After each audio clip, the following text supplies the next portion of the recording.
the game while you listen. What's going on here? This ragtag crew of adventurers is covering the problems of the average player. Where should I begin? Discussing the home brews, modules, and the latest content for all things D&D. What in God's holy name are you blathering about? It's Chef Bolgg and the Pirate Captain's recipes for everything. What you're feeling is so normal and perfectly natural. With your host, the Pirate Captain. Everybody loves me, and I don't know why. I'm an asshole. I really am. The Pirate Captain is a dick. Chef Bolgg. Let me take a couple steps back so I can, really get this point across. It's bullshit! And Loke the Bard. Instead of making a deal with Cthulhu or, the greater devil, you found an imp who was willing to give you dark vision in exchange for a gallon of blood. With a little mayhem, mischief, and a bit of bardic charisma, it's time for the show. Well, that's right. We're back at it, and a friendly face has returned. It is I, the Pirate Captain, the titular Pirate Captain, back for another round of adventures with me bestest buddy Bolgg. Hey, if it messes up, it's not my fault this time. Yes. I was proud of you. I'm very proud of you. And proud of you for admitting you were wrong, because we know some people, Loke, never do, Loke. And Loke the Bard. To admit you're wrong, you have to actually be wrong. You're wrong quite a bit. You're wrong quite a bit. Even when I'm wrong, I'm still right. That is not true at all. And unfortunately, he partied very hard. And I'm here. We can still hear his voice to this day. Mr. Producer. I'm here. If I was still sleeping, I'd give you an angle for it. But I dragged myself, 10 feet out of bed for this. I'm committed. No, Pirate Captain, he's still alive because I haven't eaten him yet. Are you sure? Because I'm looking at his headstone right here. It says, "Here lies Mr. Producer. He drunk himself to death." It was a long day yesterday. Yes. Oh, I'm sure it was. It was rather fun. When Bolgg and Nigglewort attacked him with weapons and slaughtered him. That is true. We have. Well, I don't know. Is it if they attacked him, or if they were defending themselves from it? Because I do have those photos. Hold on, right here. Now you have to understand, Nigglewort is 180 years old. That's him right there. He's having to defend himself against this. It was meant to be a duel, to which a third party paid to win for a large hammer, which complicates things. Well, it's not pay to win, bud. Yeah. It is the pure definition of pay to win. You paid an additional fee for a better weapon. It's like I paid a fee for my weapon. I think he's making one of the worst accusations of all. He's calling you EA. Yeah. It started out. It was going to be a duel between Nigglewort and Mr. Producer, the oldest of us versus the youngest of us. And then Bolgg's, you know what? I'm going to win this. Question is, where did the chick come in from? She was just the referee. Oh. Fair enough. I think it's hilarious that, you still embody the spirit of the Pirate Captain whenever he's not here. I'm going to get drunk and fight people because why not? Well, yes, we needed an homage to the Pirate Captain. I swear next year I'm going to try and make it down for that. Cool. But this is Chef Bolgg and the Pirate Captain's recipes for everything. Make sure you subscribe to us on YouTube, or you're liking our videos on our podcasting platform. We appreciate y'all coming in today. A lot to get into. I've been absent for the last couple weeks. I have gotten super busy running all my side hustles because pirating ain't easy. And they keep telling me it's an FBI warrant that I need and all that. Yeah, it's a long story. But we talk about all the problems and things that players are going through, and that's actually what we're going to start with today. Something we haven't done in a hot minute. I'm going to read this, and I'll have it shared up on the screen for you right now. You can see this guy over on this D&D 5e group. He wrote this thing. He says, "So I need suggestions. I started DMing last Saturday, which proud of you, bro. That's a huge thing. The group is 4 to possibly 6 people. There's only 4 last time. So I'll tell you this that happened. I sent them on a quest to beat a small goblin camp. Goblins, they're not that difficult, and he's right. They're a very basic adventure stuff. They're the jobbers. Yeah, they are straight up jobbers. They had to battle one orc because there's usually something like that. And shout out to him for keeping this kind of a theme going. Anyways, they all stealth, and when they get to the camp, but one of the players decides he will run into the middle and scream that no one is there. And this is a very Bolgg-like move. Obviously, this was a trap, and he got shot by 2 arrows, and so it's the 4 of them against 5 goblins. The monk takes an arrow to knees and dropped dead because he couldn't get the saving throws, and the group almost died to 5 goblins. Now, the person who played the monk is going to make a new character, which is fine, but he wants to make a coffee lock character. I don't know what that is, but he's mad that he died. I don't know what coffee lock is either. You don't? Yeah.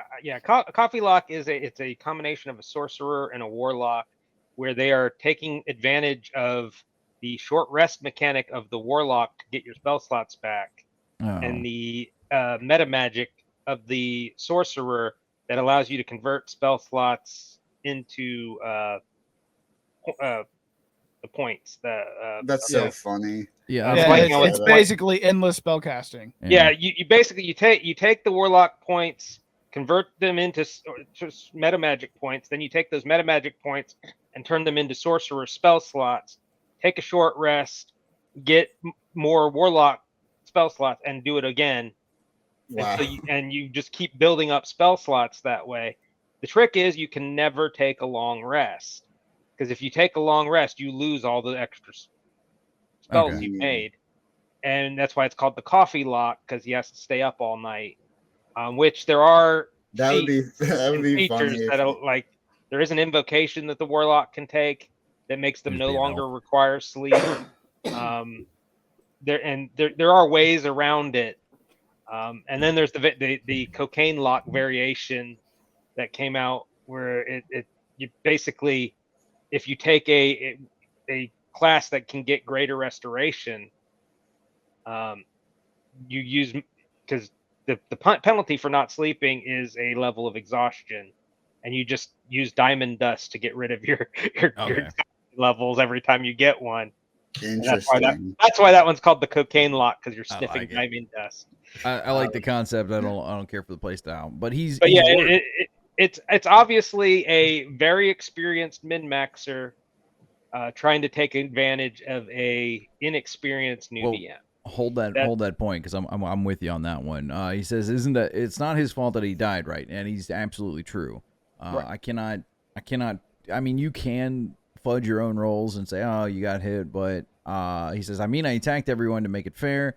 That's not how fairness works in D&D. Like, you can attack everybody and it's still not going to be fair, because one person's going to take more damage, and like, it's just, unless you're evening, like, D&D is not going to be fair in that matter." He says he didn't think anyone would die. Bro, it's D&D, and everybody can die. That's what I love about D&D. It doesn't matter. You can be level 1, you can be level 20, and somebody could die. Like, that's the kind of it. Like, you can't just go rushing in without a plan. And it kind of goes into well, my character's an idiot, so he would do these things. Okay, well, you're not an idiot. Like, take a step back. First off, you fell for a trap from goblins. That's even more hilarious. Like, you know that you have this information. Like, you as a player have this information. Like, hey, there's a goblin camp up there. You get to a goblin camp, and you're like, oh, wait a minute, where are the goblins at? Okay, hold on. Before we go rushing in here, something's not right. Like, that's just natural intuition. Like, even if you're not very wise, you would get this. But it's not your fault that your players died. They're going to die. He can be mad all he wants that his character died. You ran in thinking you were going to be some level 1 monk badass. And this was actually probably his plan all along, to kind of go where Loke is saying. It was like, oh, well, if I kill this character quickly, then I can kind of make something I want. It doesn't seem like this was the way that I was trying to go with this. Like, you don't want to start off with this min-max against a brand new DM. He's admitted, hey, look, I'm fresh, kind of not sure what's going on, not sure how to deal with these players. And honestly, I think he dealt with it the best way by letting you know that you can die. Like, this is a valid option. And how much did your party hate you that they didn't kind of come on over there and try and aid you and help you up? Yeah, and the coffee lock is not a low-level thing to begin with, because you have to be second level sorcerer when you get the meta magic to convert, and then you have to be like a third level so you're talking at least a 5th level character before you can actually take advantage of all these effects, of the coffee lock. So, and by 5th level, you're shrugging off those goblin arrows anyway. Yeah. Well, I mean, Yeah, because you can just pretty much you should be able to catch them. You should have your deflect arrows or your deflect projectile should be up there enough. I like I said, I feel bad for this because you have somebody that's like I'm sure that he's not meaning to, maybe. Like I don't want to put the player in that hot seat right now where it's like, oh well, he's obviously doing this to mess with the DM. He's probably not thinking about it. You're getting ready to put your DM through a lot of hell just to win at a game that there's really no winning. Like surviving is winning, and clearly you just lost day one. Yeah, and it's one of those things. I did something similar in Mr. Producer's campaign. My character Thonk does not sneak, so he becomes the party's distraction target. Yeah. But my player is not a monk. He is basically a tank. That he is designed to be the one that is getting the damage shot at and taken, and he dropped him. Luckily the party was able to keep him from dying outright with the healing magic available and that kind of stuff. But if he not, I would not be mad at Mr. Producer for taking him out. Well, that's the way the game works. That's and the it way doesn't say. It doesn't say that he's specifically that this player is mad at the DM. I'm sure the DM's just worried that the player may be mad at him. And honestly, like I think it was planned. Like if you come in like all of a sudden I'm gonna go make this build, kind of seems peculiar. Like that maybe playing a warlock level 1 or a sorcerer level 1 really isn't that bad. So maybe you're like, oh well, we'll be level 2 at the end of this, and I can kind of start playing these. Like that's how I feel. Yeah, it sounds like this player had created the monk and was starting the campaign, and then read about the coffee lock online and said, "Ooh, I want to do that." But to do that, I got to get rid of this player I already have. Yeah. And so he did intentionally went out to get his player killed. What say ye, Bolgg? I say one of the first times I DM'd 5th edition, I knew I had a bunch of people at my table. I had like 8 or 9 people. So I threw a CR3 at them. Oh, aren't you just friendly? And by sheer numbers and economy, it should have been a very short, quick battle against this enemy wizard. Except they all decided to bunch together, and I punished them for it. Yeah, I threw fireball at the problem. Yeah. And several characters, 2 characters died outright. Most of them were very injured. And then I had the wizard run away laughing like a little child because, that was kind of mean of me. But as a DM, I had people who were upset that, they got blown up. And then another one of our players was like, no, you made the right call. We were bunched up like a bunch of jackasses. You blew us up. And there's a reason a lot of people skip the first that low level play too. That first 3 levels, because you are so squishy at level 1. It is so easy to die. But you're supposed to be a beginning adventure. You're supposed to be going out and like fighting like goblins. That's the idea. Like you're learning your place in the world. We've talked about this in like backstories and stuff like that, where people are like these amazing heroes of yore, and you're like, you're level 1, bro. You ain't done any of that. Yeah. Like if you were take the pirate captain story, where you were this fabled pirate captain for a while, and then like you fell into hard times, drugs, things like that, and now you're trying to rebuild yourself. Like that, I understand. But a lot of these guys come out here thinking that they're, they just got done fighting a dragon, and now I'm gonna go fight me some goblins, and it's like, okay, bro, you're still level 1. You got to think. Like, so I have a problem with a lot of the backstories in Baldur's Gate 3 because a lot of them have established like hero personas. Like Karlach is supposed to have been in a war. Yeah. I know that they're trying to say that the tadpole took away a lot of their abilities, but I don't believe that. It's not how Ceramorphosis works in D&D. Now, the Dark Urge, that I believe. Because he almost gets assassinated by Orin, and basically has amnesia and forgets how powerful he is, and basically has to relearn all of his stuff because he's a sorcerer. Right. Canonically, he's a sorcerer. Well, I mean, and that's the truth. The truth about it, like with anything. So, like I said, I think we can all agree, unless Mr. Producer, rest his soul, has anything different to say. What do you? Because you're closer to being a first. Yeah, I mean, I don't vehemently disagree. I've mentioned it in the past. I've had a couple instances where, like, you know, Nigglewart, I hit with 2 crits on 2 different instances with spells I hadn't deserved balanced. it. He deserved a 3rd crit. You know, and I chose the less punishing route because, you know, I was creating my own. If I was using something by the book, perhaps I may have handled it differently. But because it was homebrew content, I was using and utilizing. I did not punish him for a crit that would have, boom, hey, you're dead, roll up a new one. I mean, you should have, and I would have been okay with that because it's Nigglewart. It's a rite of passage for a new DM to kill their first player. I think so. Yeah. We salute you, Mr. New DM player. But yeah, I have no kind of big objections to what you guys are saying. You know, he's still a little. If a player makes a mistake like that, then they should be punished. You know, the example Loke gave was, you know, he's kind of the distraction for the party.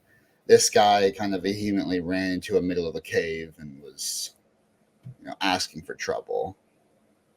It's happened to me. I mean, Marshall, one character that I really enjoyed, I played him to the letter, and when he found an injustice, he tracked it down and died for it because he was alone. You should play stupid games, win stupid prizes. Yeah, but you should be able to, like, there's a difference though. Like, I think if you were to go in, there should be some times that you can fight alone versus. Oh, I almost won, but just that last couple of rolls, I failed. Yeah. And that's what it comes down to. Like, you can't help. You can, as a DM, you can kind of help the rolls, and you can also hurt the rolls in a sense. And that one's going to be up to you, because if players find out, it may take away from their experience. Like, if they know that you're going to kind of like go soft on them on purpose, they may not enjoy that kind of content, or vice versa. If you go hard on them, you know, maybe you take everything for face value. It all depends. But I think in this guy's situation, I absolutely think that it'll be all right. That guy, he's going to come back and play because he's already got his mind set on something. You didn't do him any ill justices. Yeah, and if all your players have plot armor to where their choices then don't matter, because if they can make bad choices and they're going to survive anyway and get rewarded for those choices anyway, what do their choices? Their choices become meaningless at that point. You know, you've got to give them reason to make good choices. No, well, I'll tell you what a good choice would be. Playing the Tomb of Gygax. You guys hear about this? I'll take that as a no. We heard about it in prep for this show. Did I hear about it before that? Don't break the immersion. Yeah, I ought to throw something at you. I send you these things and y'all don't even want to read. No, I heard about it because you sent it to me. I didn't hear about it. The only reason I heard about it before you sent it to us is because I follow Luke Gygax on Twitter. Yeah, it's a good one. He's a good guy to follow on Twitter. He's trying to do his dad justice, and I really appreciate that. So he's raised, and now this article's old that I have right here. It says that he's raised 450. The current total is like 635,000 for a D&D book that pays homage to his dad. And I'm stoked for this. I think this is good. You know, you're trying to you want people to remember your dad for the great thing that he created that brings so many people together. And I think this is in the right step. Now, I think it's kind of weird that he's going with 5e, the version that has kind of pushed your dad out of the whole picture, essentially, but you know, you want everybody to be able to play it, and so that's where I'm kind of like torn on that, because I like, since 5E's come out, like they have done everything they can to yeet themselves so far from Gary Gygax's legacy of creating this game, it seems, versus, you know, trying to bring everybody together, which is what Gary Gygax wanted. And so Luke's come together with this. It's a pretty cool, like it's supposed to be like a whole little like one-shot adventure with his dad being like the end. I don't want to say it's like the villain, because it really kind of leaves it open. But he's like the final guy in the tower, which is really cool. Like, to be able to honor your dad in all of this is amazing. They're working with like a third-party 5E publisher to like put all this, and it's for like D&D, OSEs, and similar systems. So you're actually gonna be able to play different systems with it too, and add it in. And this will kind of lead into your thing where you want to talk about stat blocks there, Loke. But it's coming to an end soon. Like I'm not here to. I'm not here to tell you yay or nay that you should go out and support anything if you don't want to, but I think it's. We talked about this when they were bringing out the first edition, the original, the OG book with all his writings, and they're like putting in these disclaimers that it's going to hurt your feelings, and I said you're a bunch of pussies for this, and I still stand behind that. Like, I really do. You're taking away something a man created, because you couldn't create the same thing on your own, is my argument to it. And I really hate seeing that. But I think this is the legacy of his son, who knows how his dad thought and kind of saw all this kind of come together. So I'm excited to actually see how this comes out. He's got quite a few people with him on it that I think are going to do really good, a really good job on putting this together. Yeah, the only book we've talked before, the only book coming from Wizards of the Coast right now that I am actually looking forward to is the June release of the history of D&D book from 1970, 1977, with the original writings and notes from the original creators. So despite the bad marketing by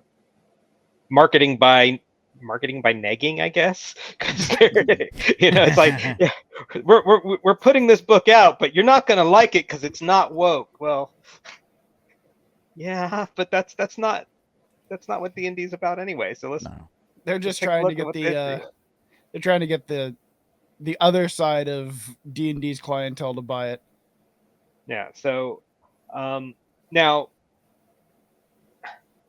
I've never been a fan of the legacy products. I know in our other show we've talked about the Frank Herbert Dune.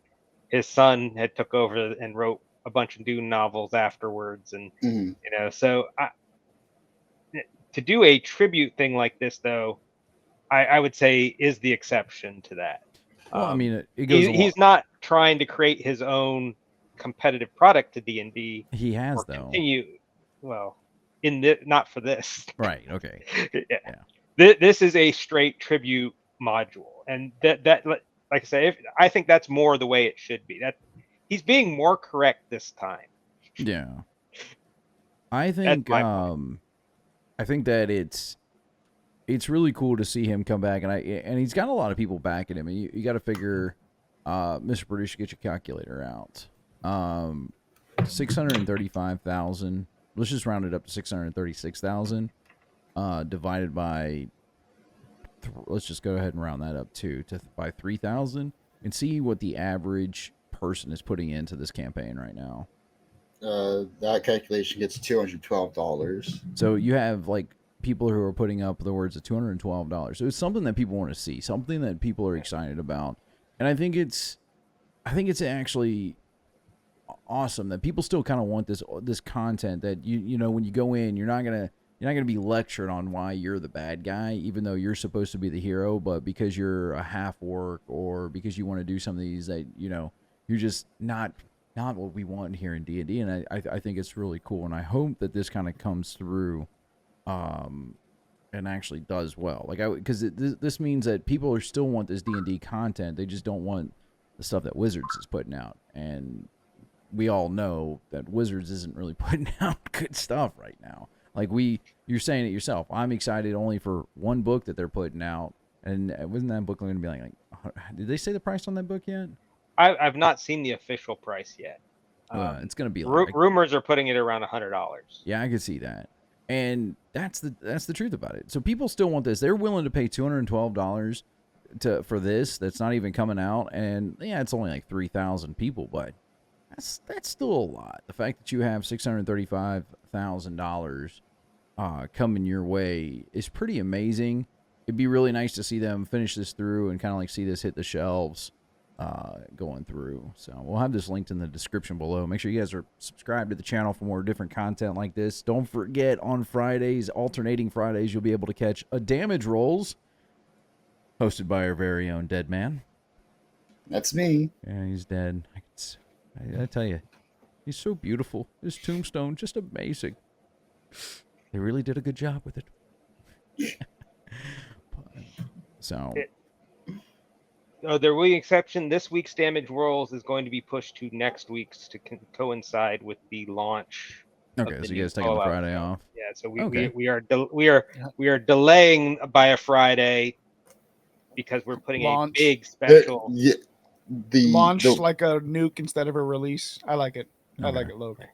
I may or may not be able to make that one crammed into life and pop culture that every 2 weeks, there's kind of swings that we miss on like what we get to touch on because it's hot in the moment. Well, I'll tell you what. Why don't we do another CBPC on Saturday, so that way people still get the content. Does that work for y'all? So Saturday or Sunday? I'm good with that. All right, cool. So yeah, there we go. Sorry, we're doing behind the screens planning on air. I love it. I love it. They can hear it. So make sure you guys are subscribed to the channel so you can get these regular injections. Now, Damage Rolls is our live show. We stream that on Fridays for the most part, and then this is our recorded podcast because I go in and I add our stuff at the end. Let's talk stat blocks because this one this is a Loke comment. So for once, Loke, I'm gonna let you take the helm. Well, don't run my ship into the ground. I watch a lot of other YouTube video streamers, and one of them, pretty good show, is a guy by the name of Bob World Builder, who,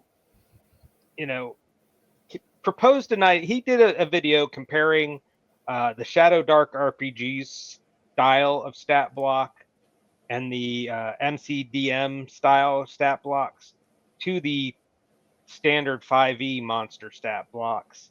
And kind of the theme of his video seemed to be he wanted it to go more towards the minimal, like the Shadow Dark ones were a very minimal info. It's like, you had their armor class, you had their 2-hit, you have their hit points, and what damage they do, and that's it. That's all the information their stat block had. It's very minimalist. The MCDM one, they've kind of reformatted it so it's easier to read. The important stuff comes first, and it just kind of inspired me because what he uses his stat blocks for is in the initiative order. It's the quick reference he's using to know, okay, this monster can do this and can fight. That is all he uses stat blocks for. That's not all I use. I'm the opposite. I want a full detailed, I want a character sheet for every monster that has everything they're carrying, everything they're able to use, every skill they have, every stat they have. Because what my players tend to do, like he was saying, what's the point of having all their physical and mental stats there? And then it's like, well, as soon as your player tries to grapple check them, you need to know their strength. You need to know if they're proficient in athletics or acrobatics. You need, yeah. You need this information when your players do something other than hit with their weapon. So I handled this like I handled a lot of my schoolwork. I just kind of skipped through it. So you're saying you'd go the opposite with what Bob the World Builder was saying, right? Where right. He wants short condensed. You want long. I want out. long. Yeah, I want long detail. And then there was a video reaction. But does everything where need insight checks? Does everything came need back and responded? Does everything need a long stat block though? Like, can we have just something that's more like I don't know. It's like not everything that we have that we're gonna fight needs this long drawn out list of everything. Like, can't you just use some quick, like 1-2 numbers for things and be like, oh, okay, yeah. Here's, I actually want both. Yeah. I would like a. Well, I'm not saying I don't short want abbreviation, like so that when I'm in combat, I have something to quick reference. But then as soon as combat is over, I can go to a full description and go, oh yeah, you fought this gelatinous cube. It has a random roll table. Oh, it's got a set of armor that isn't quite eaten through yet. You know, I'd like the ability to have both because yes, when you're trying to look for a specific thing in the middle of combat, flipping through the monster manual, it can get very tedious. But having a short little blurb telling you all of what you need to know. Well, that's okay. So maybe like if you're doing like one shots, like if you're doing like a campaign adventure, you got like the unabbreviated in it. Let's say you're doing like, I don't know, the Lich, a core edition book where it's just like a whole adventure book right there. Like as you go down, as you're coming up to these scenarios, it gives you the short block. Like I'm with you. Having the long blocks and stuff like that, it's great for like the monster manual. But if you're having like just a simple little players, like a little adventure book and stuff like that, you just go, oh hey, well this is the basics, and maybe refer to monster manual page 232. And you go, okay, hold on. If I want to do goblins, we'll go to page 232. Okay, all right, here's my more extended detail. I'm not saying that I'm against larger stat blocks to give us more information, because you're right. Players are not all four of us would solve getting through the door in different ways. I may try to kick the door down. You'll just go through the wall. Bolgg, Loke will just talk one of us into going through the wall, and I'll send the door to a different dimension. You know, yeah. Mr. Producer going to a different dimension.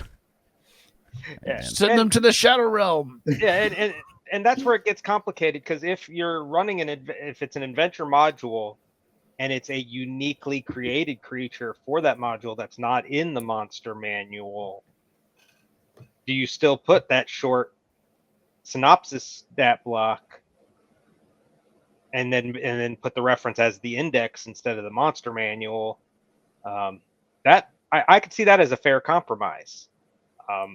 But in the monster manual itself, which is where the main stat blocks are coming from, I want the full stat. Actually, I want more. Like, it's been mentioned in Bolgg just mentioned that, you know, he wants a loot table. I've mentioned that before in videos, and actually some of the comments on that video we'll link the videos in either the description or the comments somewhere. We'll link them somewhere when we post this video. You were saying there was there was some like YouTube beef rebuttal to Yeah, the people over at Insight Checks, which is another just shout at everybody D&D show. Yeah. Shout out to a bunch of other YouTubers who do a good job. He goes through and detail, because the problem he had with it was little technicalities, like the Bob World Builder had said, you know, in the title it's got 3 rules, where it's got the creature size, then it's got human. He uses a goblin boss, by the way, for the example, and it's got the creature size of tiny, the creature type of humanoid, and then in parentheses it's got that it's a goblinoid. And one of the things Bob had mentioned was that he doesn't know of any rule where it matters that it's a goblinoid, not just a humanoid. And then, you know, Insight Check comes back and, well, with the Ranger's favorite enemy, it does specifically matter what the subtype is. So his rebuttal, it's a little bit critical in that nature, where he's just checking him on more of the rules. My point is more along the lines of, I want more information in that character sheet. I can create my own little summary thing for the combat. I use an app, actually, which has a nice link that links back to the monster manual information if I need that detail. But it has in the screen, in the initiative order, it has their like a summary, how many hit points they have and what their 2-hit is, you know. Yeah. So I don't have to. So I do have a quick reference. Yeah, I see. I see no purpose why they couldn't, like, here's the stat block, and at the very end, there's just like, you know, a little short synopsis of like the important stats, like just at the very bottom of the stat block. I could see a compromise there. That's when I'm doing it. I feel like the full stat block is incredibly important. But then when I'm running the game, I usually have a note with just the pertinent details. Or, like, I'm thinking of a very particular game one shot I ran where we faced a particular type of enemy, and I just memorized the stat block. Yeah. And Well, I mean, if you only got one creature, it's kind of helpful. But I'm more with Loke. Like, I would actually like to see more along the lines of added loot tables. That's really like because like I have no issues with what they've got right now. Like it doesn't bother me, even as a player or a DM. I think I got what I need. I've got the basis of what I need to like create something off the fly. And as DMs go, the more you DM, the more you get better at improv because you're like, oh yeah, don't worry, it's got this.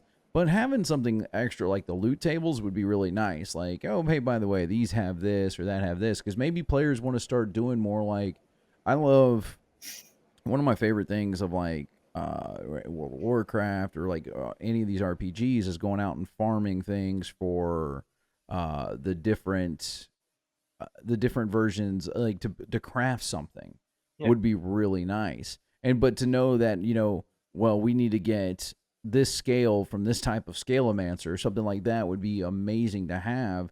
And I don't think that we're getting that right now because wouldn't it be really cool to go out and like, oh, well, I want to build this item, but I don't know where to get it from. Well, the DM says, well, you know, maybe somebody can offer you some insight into town. And it's in the loot table. It says that, hey, look, I want to build a scale mail shirt. So you're going to have to go find these things. Somebody knows that they're up in the mountains over there, but it's because you have that information. That's the kind of information I want out of a stat block. That feeds back into one of our earlier episodes about wanting a crafting system. If there was a crafting system, yeah, those loot tables would become indispensable because you need to know what random stuff you're going to get from each monster, from each, you know, enemy you're facing. Yeah, that will help with that crafting stuff. Yeah, I think it would be nice to have many, just little tiny D4 tables for what weapon are they using, what armor are they wearing. Yeah, that's one of the big ones because my parties that play at my table have a tendency to loot the bodies, video game style. Yes. And so, yes, I know this creature is listed with an AC of a 15 and a dex of a 10. So therefore, assuming they're a normal humanoid, like out of the book, okay, they're wearing armor. Then you have to, okay, what armor is giving them the plus? Well, did they have a shield or did they not have a shield? Did that make the, you know, is it really they're wearing, you know, studded leather with a shield, or are they, you know, wearing chainmail without a shield? Or, you know, it's a lot of things you're putting on the DM to know off the top of his head when they start looting the bodies, you know. And then, you know, a goblin boss is the example they use in this video. The goblin boss is using a scimitar as his weapon. And it's a D6, which is a normal scimitar's damage. Is that scimitar of the same quality, if, you know, is it same as a human scimitar? You know, goblins in folklore are normally, they're using crude, rusted weapons. You know, so I would like, you know, scimitar value with parentheses, and then it's, you know, a goblin scimitar rusted, and then have the parentheses that has the reduced book value or something, you know. So when they go and resell that goblin scimitar to the general goods store, I have some kind of a baseline of what to pay them for that scimitar. Or it's like so cheaply made that it's a D6, but it's -1 because its edge isn't sharp at all. Yeah. Overcome that with the strength mod, but come on. I mean, I don't know, because if I say this, it'll feel like I'm giving credit to Hasbro for doing something right, and I don't want to do that. I really don't. But I mean, that's a lot to add to certain things. I think having just like a table off to the backhand that has like, hey, but then again, I don't know if that's going to solve the problem. But it's not a lot to add while you're creating, when you're writing the book in the original draft. You know, when you draft the book, when you're creating that monster block for the first time and you give it a scimitar, that adding it right then is not a lot. You're not going back and adding it to the 300 monsters that are in the book. You're adding it to the monster you're working on right now. And not every monster's carrying weapons. A dragon doesn't carry swords and armor, but you would want a loot table for what he's got from, killing adventurers. Scales. Not in dragon form, anyway.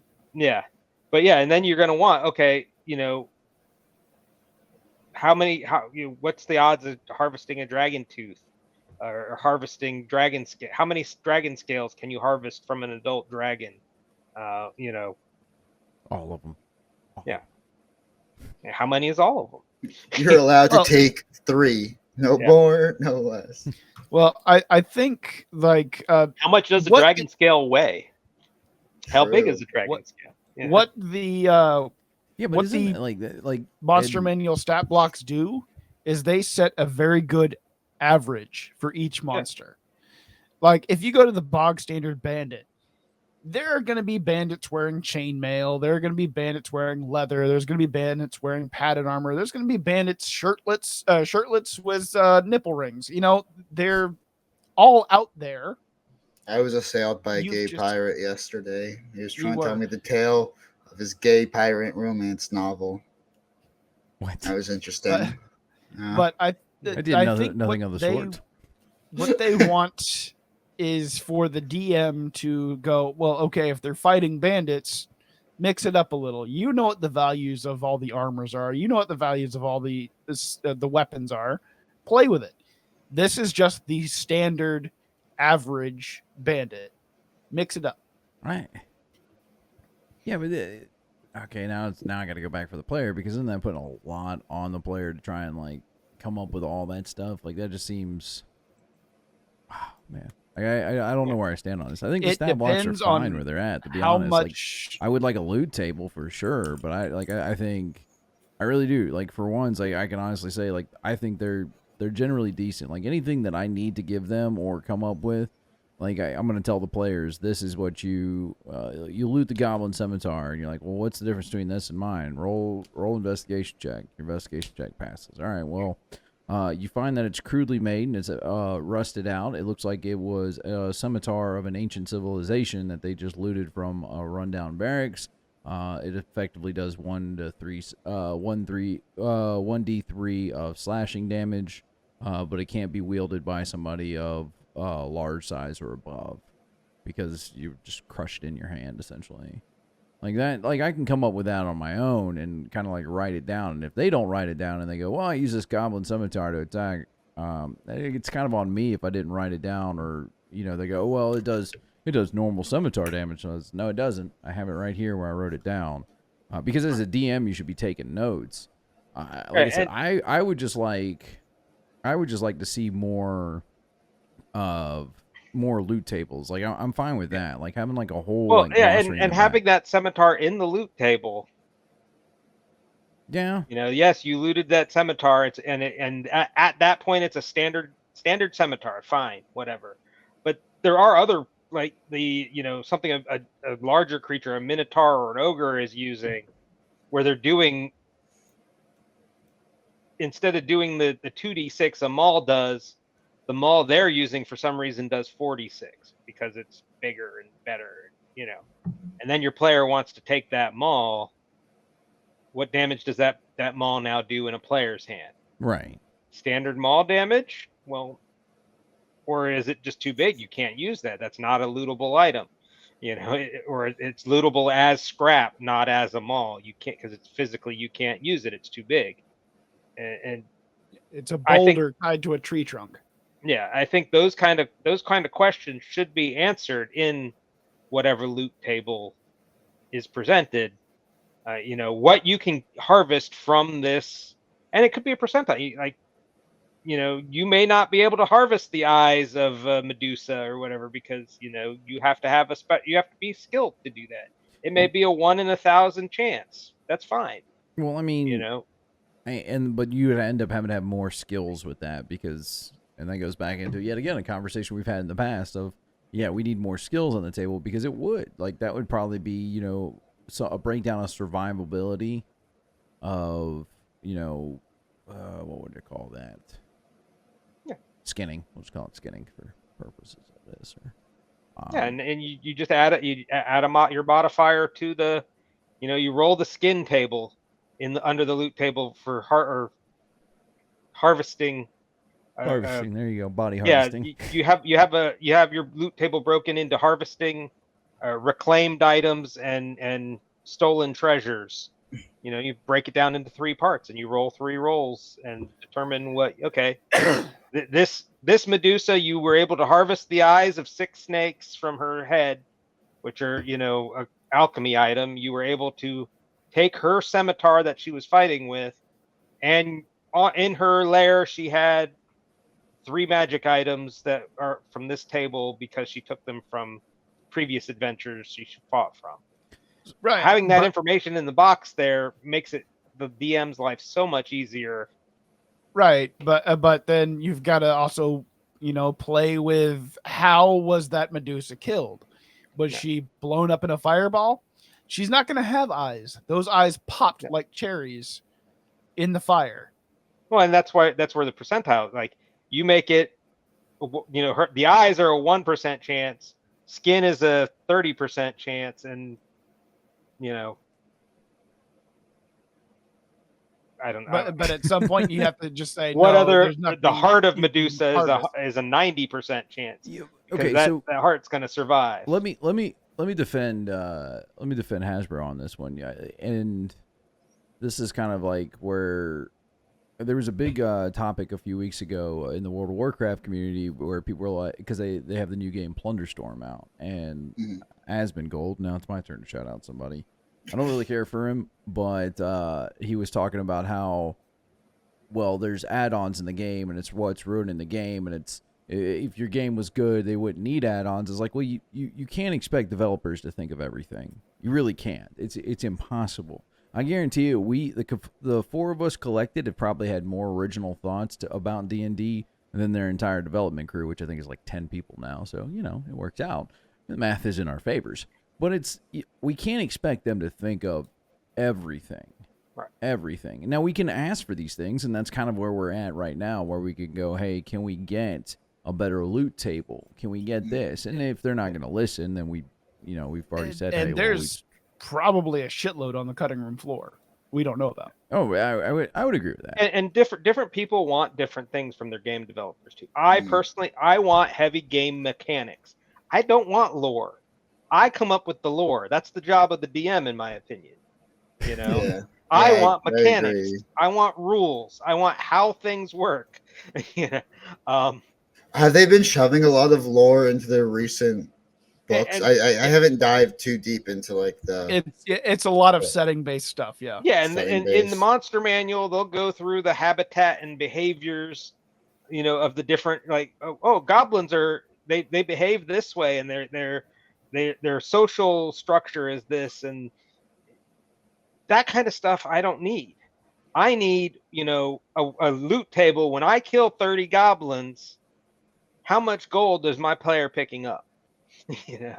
I need mechanics. I don't need lore. Mm-hmm.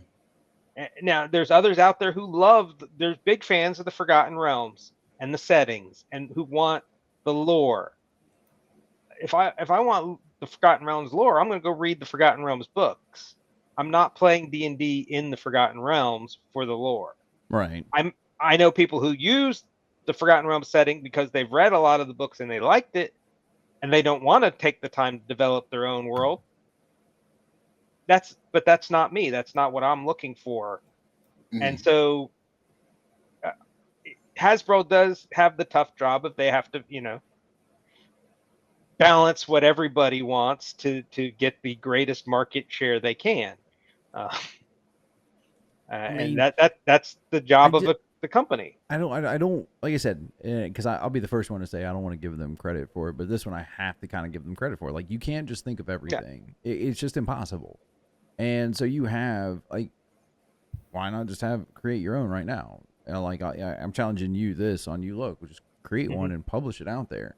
Because I think what you have is a good idea, and you could probably make a decent amount of, like, you know, you charge like 5 cents for it, and people would buy it to have a nice loot table that says, okay, hey, these are these enemies, that this is what that's going to drop from them. This is what it is. Because I don't. Well, if I do it as an individual, I would do it for each monster and basically I roughly do with each time we do a combat.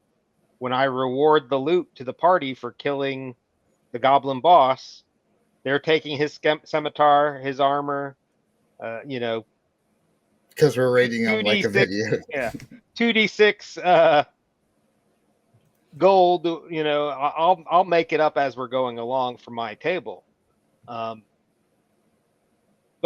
I'm not producing a book of 300 monsters.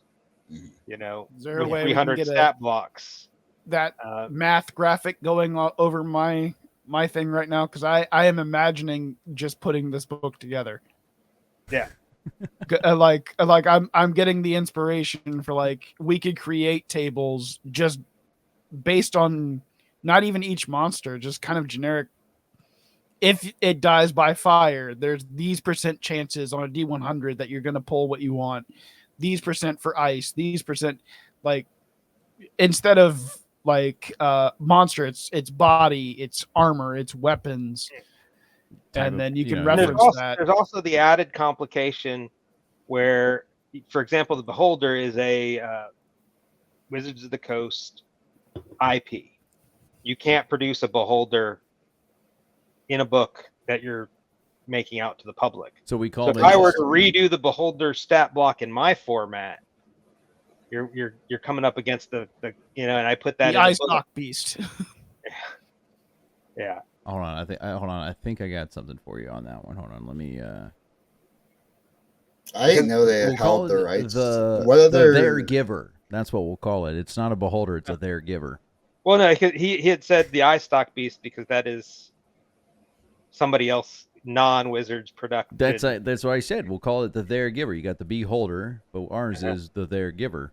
And it just so happens to look, act, and think like a Beholder, but it's not, because it actually gives. There you go. What other IPs does Wizards? And that's where it gets complicated, because some of the stuff they've put in the public domain, some of it they've licensed out to where you can use it as long as you reference them, and some of it they hold it tightly, and you would need a lawyer to figure out which ones are where. Yeah, every item. Because like I would love to take all the magic items in the monster manual, I mean in the DM's guide, and put a section that had like a cost and a formula, and you know, to make this immovable rod, you need you know, the heart of a gold dragon, the claws of whatever, and the eye of a beholder, you know, plus this much gold. It will take your I'm blanking on the word, artificer, you know, 3 weeks and 1,000 gold, and you need to have this kind of and you know, just have that formula, what it would take, and then you could calculate what all those items would cost, and okay, average value of this item will now be, you know, and just having that little extra information. So if you had an artificer who wanted to make each of these magic items, it would give the formula. Is that part of the artificer class? Do they have a, like, once you hit this level, you can make uncommon magic items? No. Once you hit this level, that would be like anybody. What I would assume. The rules for making magic items are in Xanathar's. Anybody with the proper related magic can make them. Which it's not very intuitive though, right? No. So and they're very vague. Like you have to have the you have to have the formula to create it. And that's something that's on the DM to create the formula. Okay. And then that formula will include for an uncommon part, you will need a monster part from a CRX monster. I don't remember what the exact, like for an uncommon part, you need like a CR3 monster part, and 50 gold, and then it's like 500 hours to create it. It's a very general. You need the formula, you need the monster part, you need the gold, and you need the time. And that's the detail. That's where they stop the detail level. They don't tell you what monster part is the right part for whatever item you want to make. They don't tell you, what spell is the spell, because there are some, like, to make a +1 weapon, it's pretty easy to figure out. You need somebody who knows the magic weapon spell. Or the elemental weapon if you're trying to make a flaming sword. You need somebody who can cast that spell in order to chant that spell into the weapon. So there are some very general ones you can figure out, but things like the immovable rod. What spell do you need to know to create an immovable rod, or spells plural? Yeah. It's not out there, and so they do that on purpose because they don't intend you to spend time crafting and making your own stuff. Which is kind of annoying, because there's a lot of players that love that crafting style. Like when we go back to talking about playing like Power World and stuff like that. That was like one of your favorite parts of the game was like, I'd like to be able to play an RPG where I can just sit here and craft. Like I go out and I hunt the items to craft, and like adventurers like you would go out and you would go get things and help me out. Like I would essentially pay you to be my escort to go build things and stuff like that. Like, do you want the ranger to suddenly have way more use? Give them the bonuses to pulling these items. Yeah. Give a ranger bonuses to harvesting. Yeah, because they're natural hunters and gatherers. Yeah. Well, I'm not gonna who wants to make rangers useful? Come on, guys. To do this successfully, you would need the copyrights to a large part of the DM's guide and a large part of the monster manual, because you would need to reprint a lot of that information in such a way, which makes it only wizards can do it. And we could make our own list of magic items that come from a list of our own monsters. And a lot of third-party publishers will publish their. Cobalt Press has their what's their big book of beasts called? Tome Beasts. Tome of Beasts, yeah, yeah. Tome of Beasts, their big 1, 2, book and of 3. Beast. Yeah, I don't know. It's something like a tome or something. I don't know. The Tome of Beasts 1, 2, and 3, where they've created all their own monsters. Yeah, and that is, that would be a full-time job to create something like that. Which you'd have to be a publisher, which none of us on this show are. All I'm saying is, though we do know the their one. holder will be a thing. Yeah. I think a Y giver, instead of a B holder. It's a Y giver. It's I like B. that. That's way better. You switch it to the other side of the alphabet, and it's a Y holder. Yeah, it's a Y giver. I think it's gonna be a thing. Y giver, yeah. Y giver. I see your points. I don't really have an argument. Like I said, I want to give Wizards the benefit on this one though, of like you can't think of everything. Like it's just impossible. But right, and I don't expect it from their 2014 book. I would like to see it instead of like coffee shop madness house Harry Potter let's go to prom. Like okay, books that nobody wanted, and you can go in and look at the sales and show that nobody wanted those books. And if you gave a crafting book of like, here's how to craft in D&D, and sent out some guidelines, because we all know Jeremy Crawford, the world's best game designer that no one can argue with, and if he says it's okay, then it's clearly okay, Mr. Producer. This is the law. And if you could create all this, come out with something good for everybody. Yeah, and they could do it quickly and easily. It doesn't take a lot of creative power to take what they already have, stat blocks and magic items, and just do some correlations and make sure that every one of them had a loot table. Yeah, and every magic item had a formula. Put them into a new book and call it the big book of artificing. The Gondian's Guide to Artificing. Yeah. And even tie it into the lore. It would be a best-selling book, and only they could do it. Nobody else, none of these third parties could do it. Only Wizards could do it. All I'm saying is, And they could do it cheap and quick. I mean, if 4 goobers like us can figure this out, then I don't know what Wizards is doing. I mean, Mr. Producer's best friend, Jeremy Crawford. You ever use that argument with me, and your argument's already invalid, bro. I don't care what that dude says. It's sounding like to me I have an email to compose. Oh, I'm telling you. I don't know. Don't give them all our good ideas, because that's trademark. The Y giver. It's proprietary recipes for everything information. Yeah. Don't forget. I mean, I just got to you put it up on Diageo, and then they own it. Anyway. Yeah, I got to figure out how much the license is.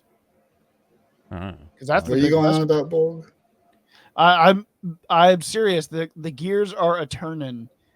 That's what worries for me. Making this book and putting out a book of crafting. I told you 6 months ago it was only a matter of time before we turn to one of this publishing YouTubers that they do. Most of the others already are. Yes. Yeah. I'll let that be to you. I'll just be the beautiful face that shows up, except for on Fridays. Not this Friday. We're going to be skipping this Friday, moving next Friday. Don't forget to catch on our Damage Rolls podcast, where we end up talking about different things in geek and nerd culture. What time is that? That is hosted by our very own Mr. Producer. Rest his soul. At 8 o'clock on YouTube, Facebook, and Twitch. Have you gotten all 3 of those working now? Because the last time I went on Facebook to go watch it, it wasn't on Facebook. I had to go to YouTube. Was it on Facebook? I'll double check. It's on Facebook. Maybe I've just been putting it on YouTube. I'll double check. Yeah. We might want to push the next one till 9 o'clock, just so we can give Mr. Producer some time to actually watch Fallout. Yes, our next episode is going to be the Fallout Extravaganza.